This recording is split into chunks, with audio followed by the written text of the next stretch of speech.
Namaste. Namaste. Namaste. Namaste. Are you there, Mike? Yes, I'm here.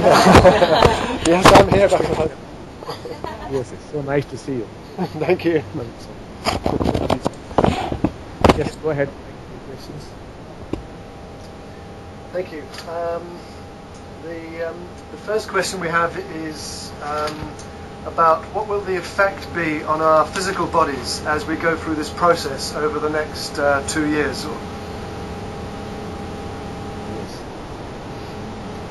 From past experience with people who are in higher states of consciousness, we would say the body feels light, it feels very energetic, you have a sense of well-being, and it becomes highly sensitive to sounds, smell, touch, and senses acquire a kind of acuity. They become very sharp, and it's very pleasant to be in this body and to move on.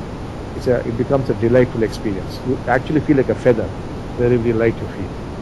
That's what would be happening if all things go well. It's a beautiful experience. Next question, please. Some of us are experiencing a lot of fear about the big transformations that may be ahead, and even about what's going on in the world now. So how can we face these fears? Fear is a word. Whatever is happening there, you are naming it, you are calling it fear. Then all the problem starts. What actually happens is you are running away from fear or whatever is there, which is what you call fear. The actual fear is something else. What you call fear is the actual act of running away from it. If you were to turn around, confront the fear and soak in the fear, then see what happens. I do not want to say anything because then you would make that into a concept and you would expect. Please do this.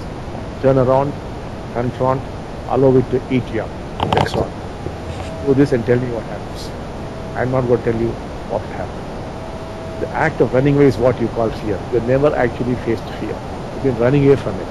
Running away from the tiger now. And you say, oh my, such fear. Turn around, face the tiger. Let the tiger maul you. Eat you up.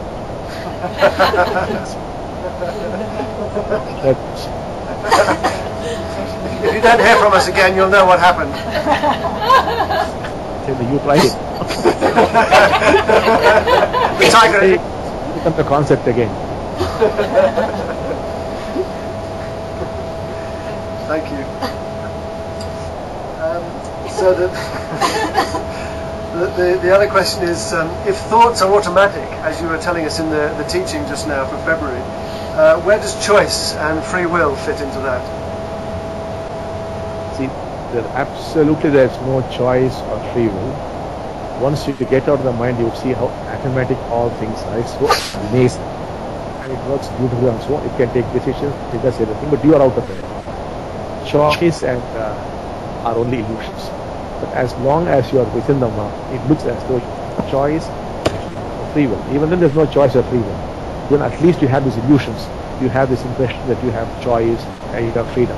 Not so. Why do people commit suicide? They have a choice. They have a free will.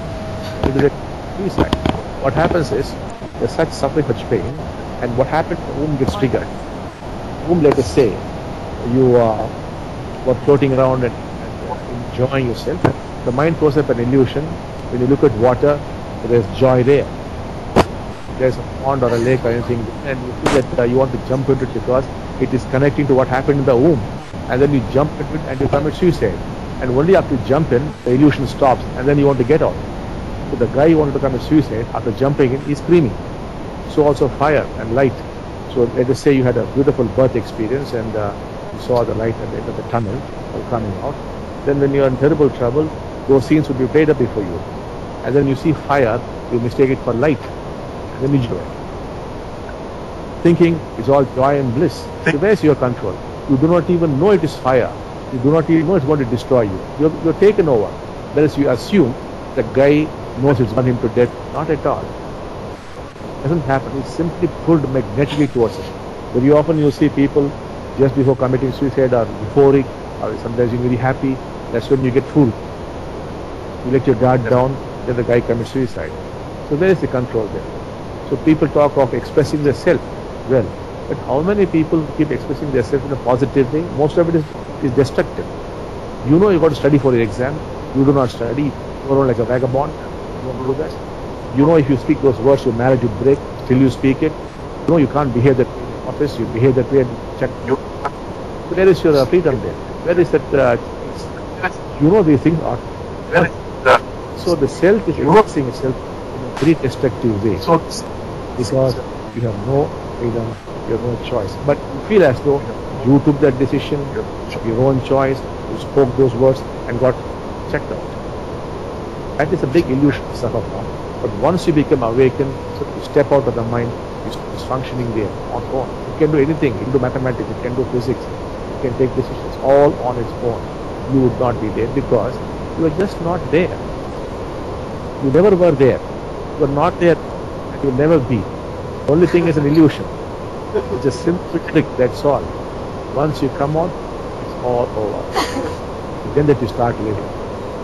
That is why the transition very often happens in less than 3 minutes. You find that you could be preparing for years. In 10 minutes, you just go to the other side.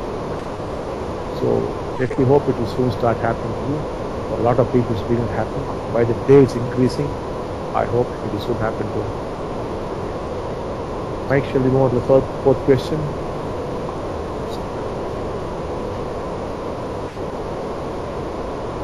Thank you. So the other question we have is about the chakras and what advice you can give to help balance the chakras in terms of daily practice. Is there some food we should eat in particular? There are certain techniques for balance the chakras.